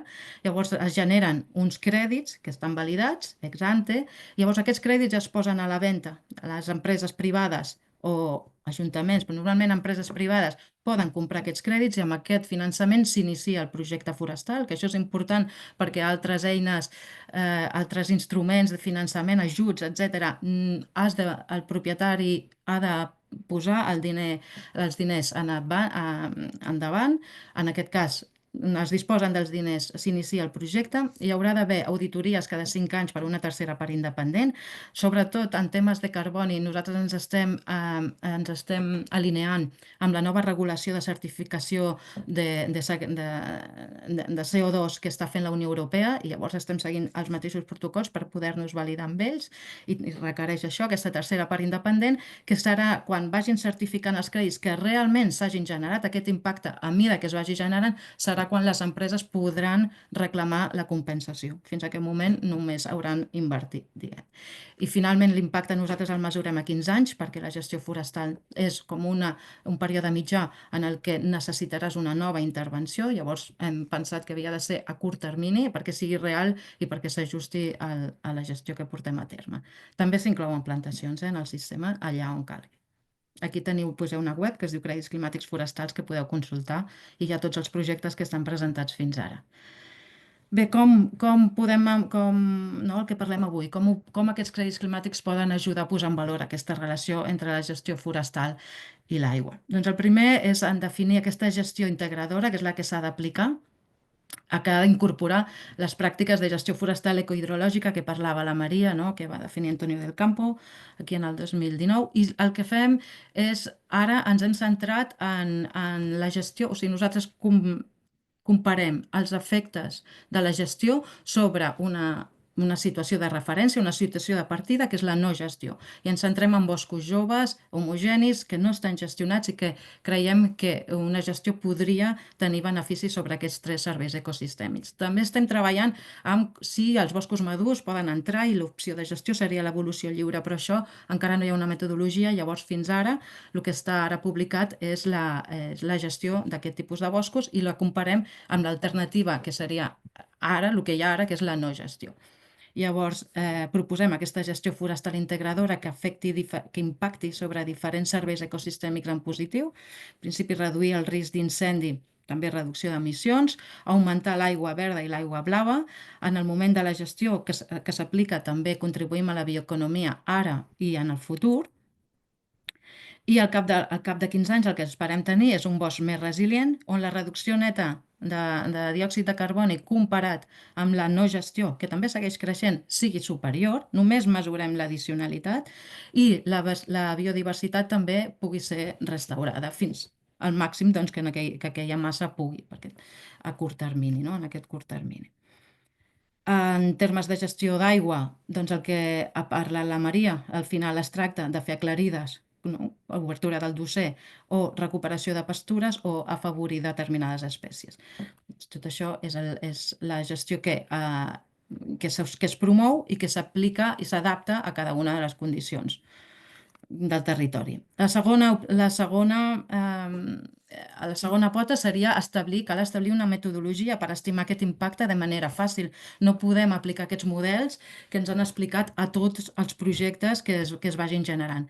Llavors el que vam fer és, si veieu aquí en el peu de la figura, parla d'aquest estudi del Forest Time, que també ha estat citat, de la Mireia Banquer i altres al 2020, en què es va aplicar, el que van fer va ser aplicar a totes les parcel·les de l'Inventari Forestal Nacional, el segon i el tercer inventari, o sigui, un gran nombre de parcel·les van aplicar un dels models que parlava la Maria, el Medfate, del Miquel de Cáceres, el van aplicar a totes elles. Llavors ja teníem una gran quantitat de dades de quina era l'aigua anual exportada, que és el que teniu en l'eix vertical, per cada una d'aquestes parcel·les. El que vam fer és veure si es podia relacionar aquesta aigua anual exportada amb una variable que fos fàcil de mesurar pels forestals, que són els que presenten aquest projecte. I vam escollir l'àrea basal, que després de l'índex d'àrea foliar seria la més relacionada i és molt més fàcil de mesurar. Vam veure si hi havia alguna relació prou significativa i vam veure que sí, que hi havia aquestes relacions, que són aquestes equacions que varien en funció de l'índex d'humitat. És a dir, que vam tenir en compte el clima, dels factors que deia la Maria que són importants, doncs el clima, la precipitació en funció de la precipitació tindràs una equació o una altra. Aquesta gràfica és per les coníferes, també n'hi ha una per les fulloses, que també l'espècie seria l'altre factor. I què ens faltaria en aquesta metodologia seria el sòl, que en el moment en què ho vam fer encara no la teníem i que estem esperant a veure aquests resultats del projecte del Centre Tecnològic, a veure, perquè el tema de les metodologies sempre és la millor fins a aquell punt, però estem treballant contínuament per anar-les millorant. La idea és que si tu tens un bosc amb una àrea basal de 40, doncs amb la gestió passis a 15-20 i aquest guany que es veu en la corba doncs és el que tindríem en compte. Quan tu fas una gestió, està clar, és al revés, diríem, que la producció de fusta. Quan fas una gestió el primer any la quantitat d'aigua és molt elevada, però quan ja s'ha tornat a recuperar la vegetació tornes a estar al punt inicial. Llavors, en aquesta metodologia hem assumit que és una línia recta que va des de l'any inicial fins l'any 15, que és en el que mesurem, doncs hi ha un descens de l'aigua que es va generant, de l'aigua addicional que havíem guanyat doncs, va disminuint fins que acaba sent igual que a l'inici, i llavors descomptem l'aigua que es genera en la gestionada menys la no gestionada i fem aquesta divisió per tenir en compte aquest factor. Això pel que fa a la metodologia. La tercera pota seria que amb aquest projecte el que fem és identificar les conques on l'impacte pot ser millor. No? Això també ja ens ho han explicat. Llavors, el primer pas seria identificar la conca on s'ubica el projecte. Això no ara ens sembla molt lògic a tothom, però fins fa poc els projectes forestals no teníem en compte a quina conca estàvem impactant. Doncs en els PROMACs, en el sistema de crèdits climàtics, es té en compte, i quan una associació de propietaris, com ara l'Associació Forestal de la Vall de l'Or, ve amb un projecte a la seva zona, doncs ràpidament analitzem si aquesta té importància des del punt de vista de la provisió d'aigua. En aquest cas era la conca del Cardener, que és una capçalera estratègica dintre del sistema hidrològic de Catalunya, per sobre l'embassament de la Llosa del Cavall. Per tant, aquí segur que aquest vector de l'aigua hauria de tenir importància i es té en compte. Però també hi ha altres criteris. Aquí és quan necessitem urgentment tots aquests mapes que estan generant, que ens explica la Maria i el Lluís, o el propi projecte aquest que estem avui, el Guillem també, de vulnerabilitat, d'idoneïtat, de zones d'aigua, perquè fins ara no els teníem. Llavors el que ens vam basar també era, per exemple, hi havia aquest mapa del mateix projecte Forestime, en què es veia quina era la pèrdua d'aigua blava i es podia relacionar amb la pèrdua d'aigua blava lligada a l'expansió del bosc. Llavors, aquelles zones on aquesta pèrdua es podia relacionar més amb l'expansió del bosc serien les primeres on serien zones prioritàries. Però també amb el treball amb l'ACA hem vist que hi ha altres zones on podien ser prioritaris fer aquestes actuacions de gestió, que serien, per exemple, municipis que no estan connectats a la xarxa d'aigua, que depenen de la seva microconca per l'abastament d'aigua, i que allà l'impacte podria ser molt més gran que en conques gegants com la del Cardener o la del Llobregat.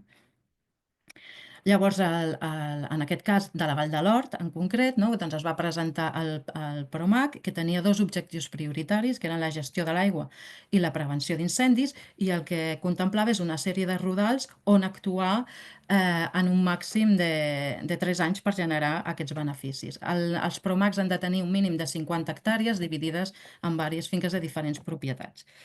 En aquest cas es van identificar 11 rodals d'actuació que ocupen 107 hectàrees.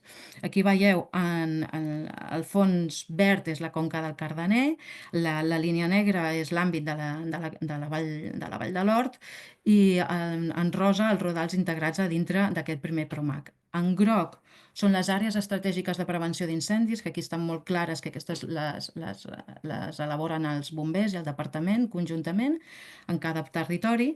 Llavors aquest, com que era un dels factors, i doncs aquest van ser àrees prioritàries, i després es van afegir àrees prioritàries des del punt de vista de l'aigua. I hem escollit aquestes dues d'aquí, que és la subconca de la Font del Pujol, que és una subconca que està sensoritzada, per això que deia la Maria, és que també, a més dels models, necessitem comprovar-ho a terreny, això. Doncs el grup del CSIC i d'AEA, que és un dels primers grups que va començar a relacionar boscos amb aigua en temes d'erosió, però després també vam veure l'expansió del bosc, l'efecte sobre l'aigua, que és la Pilar Llorenç i el Jerome.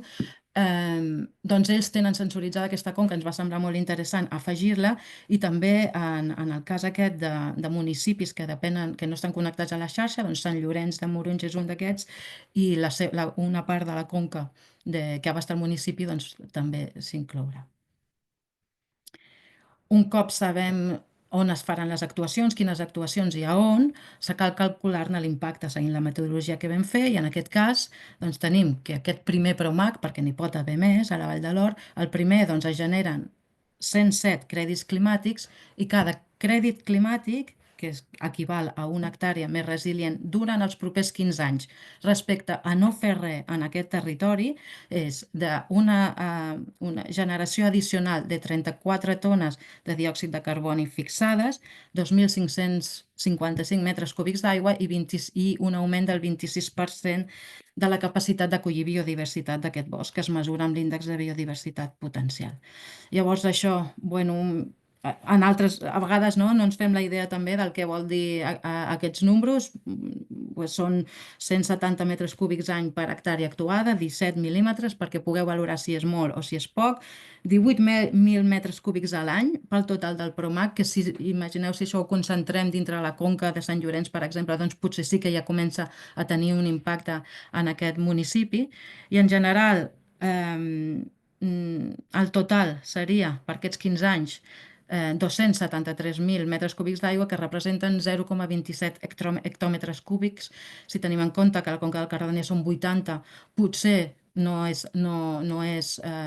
un gran impacte, però tot suma, i l'important és poder posar números al que estem fent, per poder valorar la importància o la prioritat d'una cosa o l'altra. Finalment, un cop ja ho tenim valorat, cal anar a buscar quines empreses i entitats poden estar interessades a comprar aquests crèdits. Aquests projectes es pengen a la web del sistema de crèdits climàtics, i qualsevol empresa pot finançar qualsevol dels projectes. Però en casos concrets, en què o potser triga a arribar al finançament, o com aquest, que està molt orientat a l'aigua, el que hem fet també és ajudar, anar a buscar activament qui podria estar interessat en la compra d'aquests crèdits climàtics. En aquest cas podrien ser empreses usuàries de l'aigua o distribuïdores d'aigua, la pròpia administració de l'aigua catalana, o entitats que impactin en l'aigua i que tinguin gran consum o que tinguin un impacte important en l'aigua i que volguessin compensar el seu impacte. Doncs per poder anar a parlar amb aquestes entitats hem de calcular primer el preu del crèdit climàtic. En aquest cas, en el sistema de crèdits climàtics, el preu del crèdit es calcula en funció del cost de proveir aquest crèdit. Això, des del punt de vista, diguem, ètic, ens ajuda a dir que no estem monetitzant la natura, sinó el cost de generar un servei o un bé, en aquest cas l'aigua. Aquest cost de provisió no és només els treballs forestals, sinó tota la feina de dinamització de la propietat forestal, de la redacció del PROMAC, fins i tot de la comunicació postprojecte. Tot això està inclòs, i en aquest cas a la Vall de l'Or costa 4.103 euros el crèdit climàtic, l'hectàrea forestal, i això també ho pots aplicar quan costa generar una tona de CO2, un metre cúbic d'aigua o un punt percentual de biodiversitat de l'índex de biodiversitat. En el cas de l'aigua ens dona aquest número, 1,6 euros per metre cúbic d'aigua, i és interessant veure que aquest cost, si algú s'ho mira, com anava la pregunta, en termes de que és un recurs que estem produint, doncs és un cost competitiu generar un metre cúbic d'aigua amb aquesta solució basada en la natura respecte a altres alternatives, com podria ser les desalinitzadores, per exemple, que tenen costos aproximats entre 0,5 i 2 euros al metre cúbic. Això ens va a favor, diguem. També el principal vehicle per les empreses per voler invertir en aquests crèdits climàtics són la regulació les seves pròpies regulacions que tenen ara, que han de presentar informes d'impacte ambiental, de governança social, etc., que han de reduir l'impacte i si no, l'han de compensar. Llavors, això també és un punt a favor. I finalment, que la possibilitat de compensar l'impacte en aigua, igual que el de carboni, és més fàcil perquè les unitats són les mateixes. No parlem de tones emeses i tones segrestades, parlem de metres cúbics consumits, metres cúbics produïts. No així amb la biodiversitat, doncs aquesta conversió és més difícil de fer, però en aquest cas doncs, ens va a favor. En el cas de la Vall de l'Hort, això s'ha presentat a Aigües Ter Llobregat i justament avui hem sabut que finalment sí que finançaran tot el projecte. I l'últim punt seria ja, un cop fet tot això, cal fer-ne seguiment sobre el terreny i cal fer-ne transferència. Llavors també nosaltres en un altre projecte, en el projecte Pyrenees for Clima, s'ha generat un Living Lab a la Vall de l'Hort, de boscos i aigua, que és on fem treball col·laboratiu per trobar aquestes solucions compartides entre la propietat forestal, l'administració forestal, la de l'aigua i canvi climàtic, que no és tan fàcil que treballem juntes. O sigui que aquests Living Labs són molt útils per això i per centres de recerca, en aquest cas l'IDAEA, el CSIC IDAEA. El que estem fent és la sensorització de les dues subconques on s'han previst treballs forestals finançats amb la compra de crèdits climàtics, es fa seguiment de cabals i es correlacionen en conques similars que no es gestionen i que podrien ser equiparables a aquestes conques bessones per veure les diferències. Es crearà una aula demostrativa forestal entorn la gestió de boscos i aigua i finalment s'integraran altres iniciatives que hi pugui haver a la vall entorn a aquest tema. Això és el que estem fent i ara us deixo amb en Josep Pintó que farà el comentari des del punt de vista de la propietat forestal. Gràcies. Hola, gràcies per haver-me convidat. Nosaltres som una associació que té 4 anys d'existència, però ja fa 14 que ho vam intentar, o sigui, 10 anys abans de l'èxit d'aquesta vegada, i aleshores vam fracassar. Vam fracassar perquè, entre d'altres coses, perquè no ens vam entrebancar en el camí amb la possibilitat dels crèdits climàtics, com ara explicaré, però també perquè hi havia menys consciència. La nostra actuació s'enfoca sobre 2 qüestions, una 50% social, 50% ambiental. Fa 14 anys els problemes socials i ambientals que tenim avui també els teníem, però doncs, no n'érem prou conscients. Aquesta vegada, quan vam voler formar l'associació, decididament i immediatament les administracions locals, els ajuntaments ens van donar suport. Ens van donar uns diners que ens va possibilitar de començar el camí. I en començar el camí, que el fèiem des de la ignorància, perquè nosaltres només sabíem que els boscos estaven bruts, que s'hi havia de fer alguna cosa, però no havíem sentit a parlar mai de serveis ecosistèmics ni de res. Doncs en el camí ens vam entrebancar, com deia, amb la gent del Centre de la Propietat Forestal i amb el tema dels crèdits climàtics. A part de que ens van oferir la possibilitat de trobar finançament a través de la venda de crèdits, hem adquirit coneixement. O sigui, hem après tot el que són els serveis ecosistèmics, el que avui heu estat parlant vosaltres aquí. I això ens arma de valor, ens arma d'arguments i ens obre portes a explicar coses, a fer-nos importants. Tenim clar, no som una associació de propietaris forestals, som una associació forestal perquè pretenem treballar al bosc. Però nosaltres treballem per la societat, treballem pel planeta. Per tant, qui ha de finançar les nostres actuacions, que sempre seran deficitàries, perquè el treball forestal que estem plantejant sempre és deficitari, ha de ser la societat. I qui té els diners a la societat? Doncs els tenen les empreses. Doncs el que hem de fer és el camí contrari. Fins ara el bosc donava diners a un propietari que al final revertia a la societat. Ara hem d'anar a buscar els diners a la societat per arribar al bosc. Hem de fer exactament el camí contrari. Quan vam començar ens va costar molt d'entendre que realment això pogués tenir interès per algú, que un mercat de crèdits climàtics voluntari pogués funcionar. Però la realitat és que en aquests pocs anys que hi som hem venut crèdits climàtics, hem venut a empreses. I aquesta és una de les grans virtuts d'aquesta història, és que et dona la potestat d'anar a vendre. no depens només del diner públic de l'administració, on sempre estarem coixos. Ens ho demostra el fet que no aconseguim ajuts a la gestió forestal sostenible, perquè estem en una zona humida i tenim pocs punts. Per tant, doncs, ser autònoms a l'hora d'anar a vendre, a l'hora d'anar a buscar el recurs econòmic, doncs ens obre moltíssimes facilitats. Com ha dit la Teresa, avui hem tingut una gran alegria, hem venut els 107 crèdits climàtics del nostre PROMAC i això ens assegura el futur immediat. I ens l'assegura no només a l'hora de fer la gestió, que és la qüestió ambiental que dèiem, sinó també la social, perquè nosaltres ho pretenem fer amb recursos propis.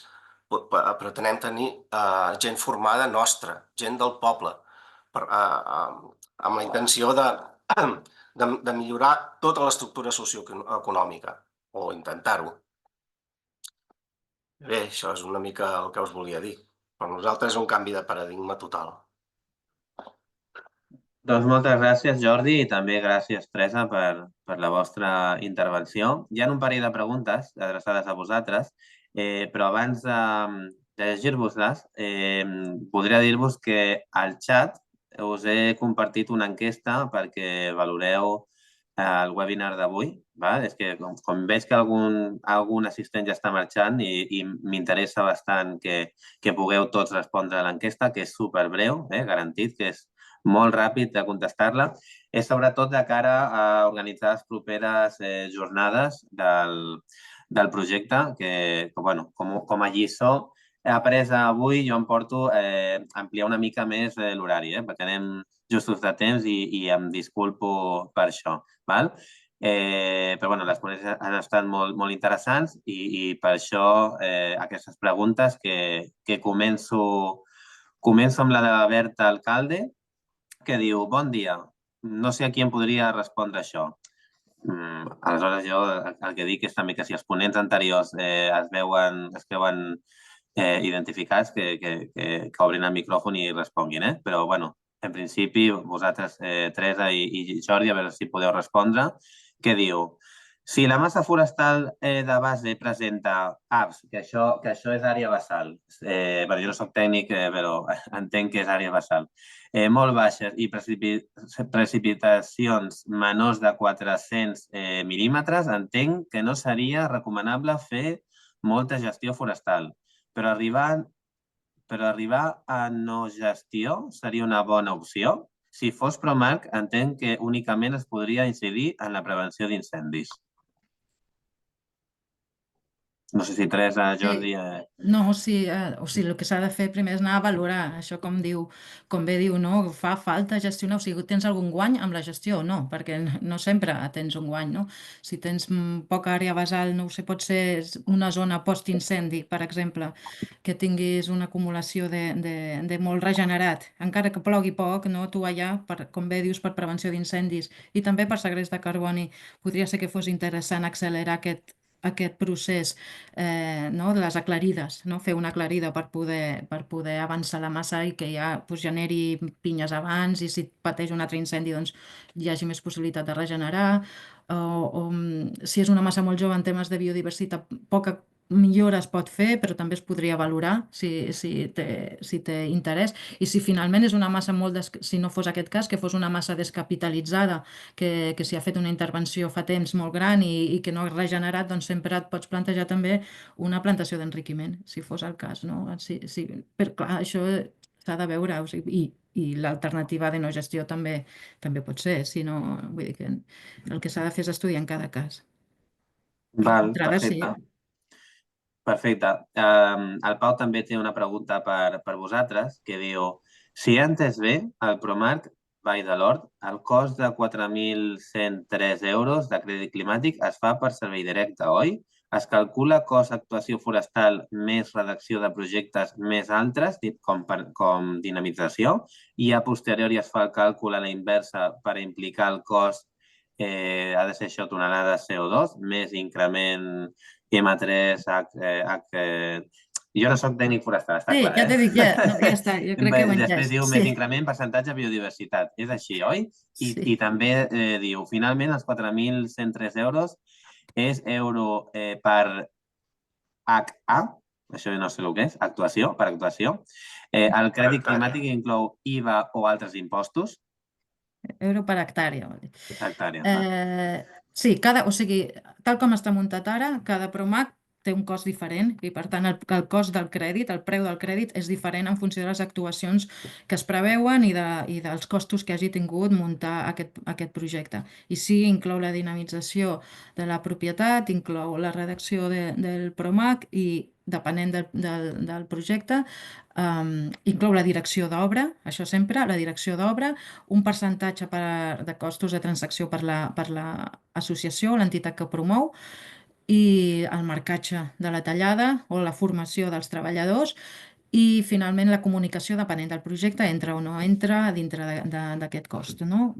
I la comercialització de crèdits. O sigui, hi ha tota una sèrie de conceptes. Llavors, per això és diferent en cada PROMAC i sí que inclou l'IVA.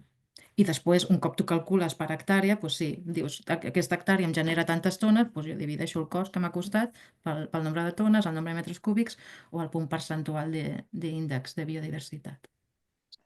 Perfecte, doncs gràcies. Ara us adreço la darrera pregunta del dia, val?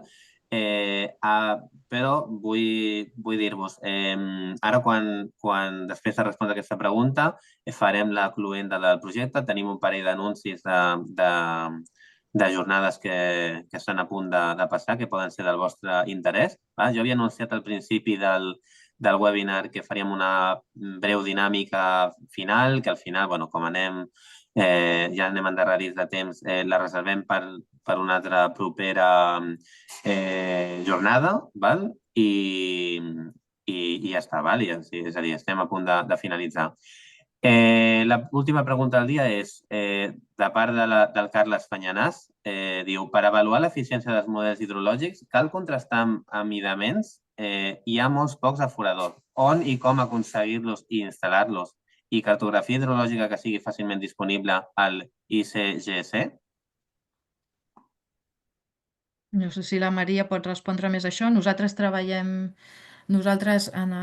tenim acords amb l'ACA que fan, en alguns casos ells han instal·lat els piezòmetres i els aforadors, en altres ha sigut el centre de recerca que ho ha fet amb finançament de l'administració. No sé, suposo que en cada cas es pot mirar. També aprofitem zones on ja hi ha aforament de cavalls, com a zones prioritàries, no? La Diputació de Barcelona té també moltes conques aforades, o sigui que també estem mirant això abans d'instal·lar-ne de nous. Però si hi ha d'haver un seguiment de recerca darrere, és el centre de recerca que el proposa i l'administració que el financia. Pot ser l'ACA, pot ser l'Oficina de Canvi Climàtic, que també participa, o la Forestal. I els mapes no ho sé, també esperem de part de la Maria o la Paula. A veure què diuen. Doncs gràcies, Teresa, i gràcies a tots per les preguntes que heu adreçat. Ara dono pas al Pablo Cifuentes o la Sílvia Escolano, de la Diputació de Barcelona, que es presentaran una jornada que farem la setmana que ve a l'Estartit, que és la primera trobada conjunta d'agents socioeconòmics del projecte, que es farà el 21 de novembre, però ells, la Diputació de Barcelona, ara us dona més detall. Pablo o Sílvia, endavant. Bon dia a tothom. Em sentiu, no? Sí, t'escoltem bé. Vale, Albert, doncs gràcies. Molt ràpidament, deixeu-me que com a membre de l'equip coordinador del projecte de l'IFECODAP 50 aprofiti per donar-vos les gràcies a tots els que heu fet possible aquest primer webinar i això, en especial als ponents per les seves intervencions i sobretot als assistents per la vostra presència virtual. Dit això, com deia l'Albert, el proper dijous 21 organitzem la primera trobada d'agents socioeconòmics del projecte. Com explicava el Guillem a la presentació inicial, el projecte abasta diferents territoris de tota Catalunya i en cadascun d'ells s'han creat estructures de governança, aquests anomenats Living Labs, en els quals participen agents del territori, com pot ser que sigueu alguns de vosaltres que sou aquí avui. L'objectiu d'aquestes estructures de governança és co-crear conjuntament accions i solucions d'adaptació al canvi climàtic. Doncs bé, aquestes estructures de governança repartides per arreu del territori, en el marc del projecte anualment es preveu que es facin trobades anuals per posar en comú les seccions que es van treballant i inspirar-nos mútuament amb aquestes experiències.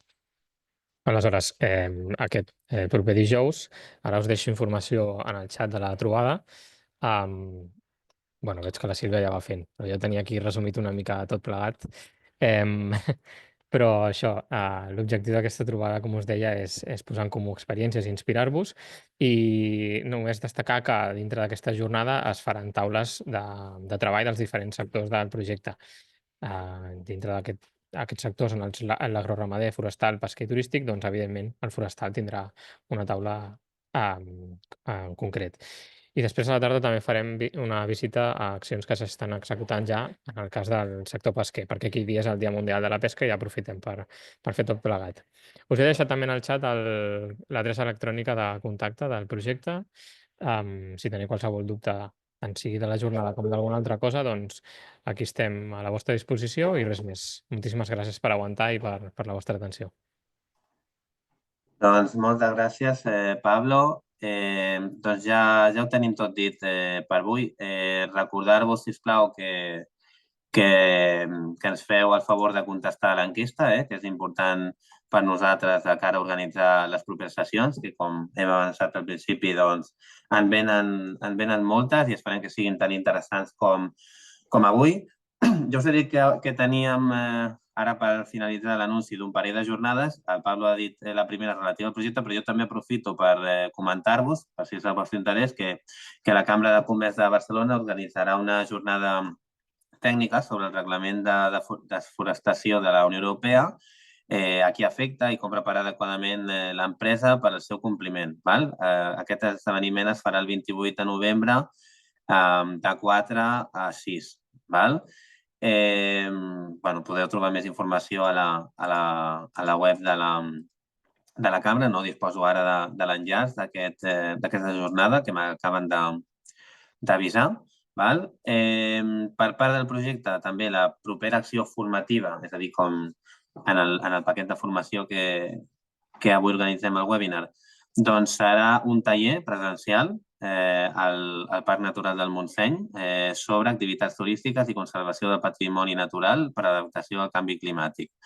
No tenim data de confirmació, però esperem que sigui del vostre interès i esperem poder comunicar-la ben aviat.